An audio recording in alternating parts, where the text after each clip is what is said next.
சரி, இவ்வளவு விவரமா பேசுற. நாய் கரண்ட மாதிரி பனியன் போட்டிருக்க. நாய் தானே கறந்துச்சு. எப்போ? காலையில ஒருத்தர் தேங்காய் உடைச்சாருங்க. சரி, அத பொறுக்கறதுல எனக்கு நாய்க்கு சரியானு போட்டீங்க. நாய் ஜெயிச்சிருச்சாக்கு. இல்லைங்க, நான் தானுங்க ஜெயிச்சேன். ஆ? நாயை கொண்டு போட்டணுங்க. அட பாவியே, நாயை போய் கொண்டிருக்கான் பாரு.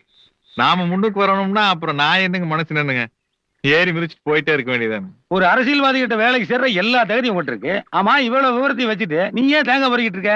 எல்லா வேலையும் தெரியுங்கண்ணா, ஆனா கொஞ்சம் வாய் ஜாஸ்திங்க. அதனால எங்க வேலைக்கு போனாலும் ஒரு 4 நாள் நம்மளை துரத்தி விட்டுருவாங்க. வேற வேலைக்கு எதுக்கு போற?